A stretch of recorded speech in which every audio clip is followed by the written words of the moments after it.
The cinematic team is relatively small. There are 4 people that work on our trailers, and we produce about 4 trailers a year, three or four trailers, with the FanFest trailer being our biggest project usually.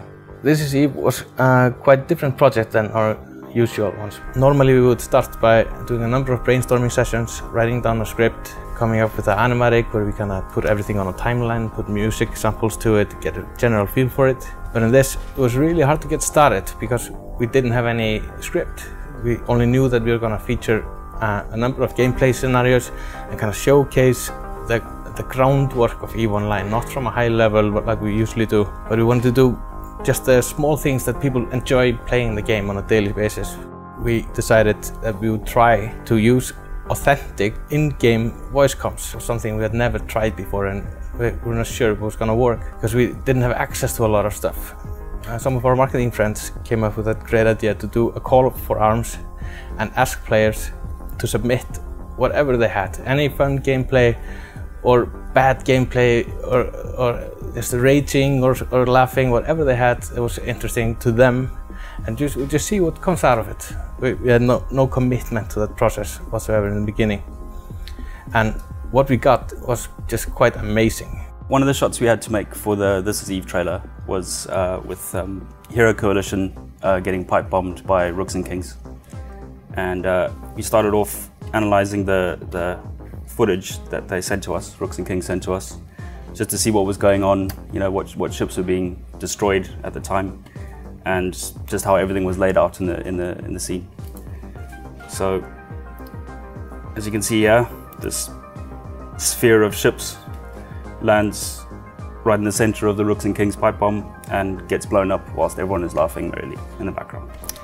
So we start off by building the scene in Maya, which is animation tool and 3D program that is used throughout CCP. We'll import all of the ships that were used in the scene, or most of them that are required for the shot, and then build the animation based off what we saw in the source footage. So here you can see we've got a reasonable representation of the fight, or at least of the fleet, and they are in warp, coming in to land in the bubble of Rooks and Kings before being smart bombed to death.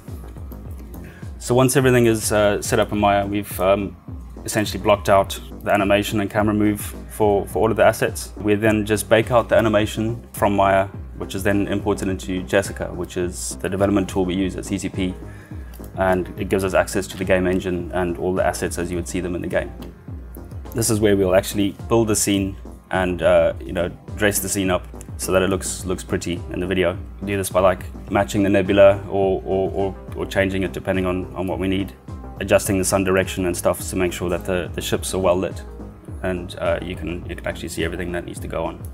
The final step is then just to place in all the various effects that you would expect to see in game, such as explosions and the warp tunnel, and then just rendering it out and placing it into the trailer. And I'm going to talk about the music for the This Is Eve trailer that we made just recently.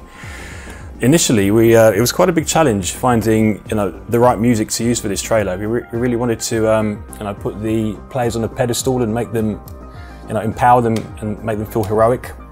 So first thing we did was basically use Premiere as a music sequencer, and so we put down hi-hats and snares and just built up a very rough music track to try and get get a mood for for the whole thing. So I'll just play you a clip from that. You can see it's very different from what we ended up with.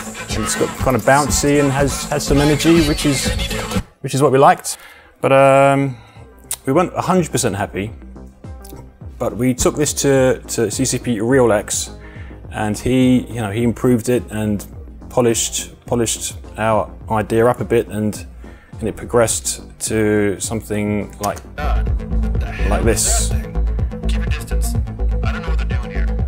They're on us. And we found it started sounding a bit too aggressive. But then we tried another piece of music, which was almost like sort of drum and bass, and we really like this. This is a very fresh approach. Alright, not bad. And it really worked with the PvP voice comms that we got in. Get a web of fire on him.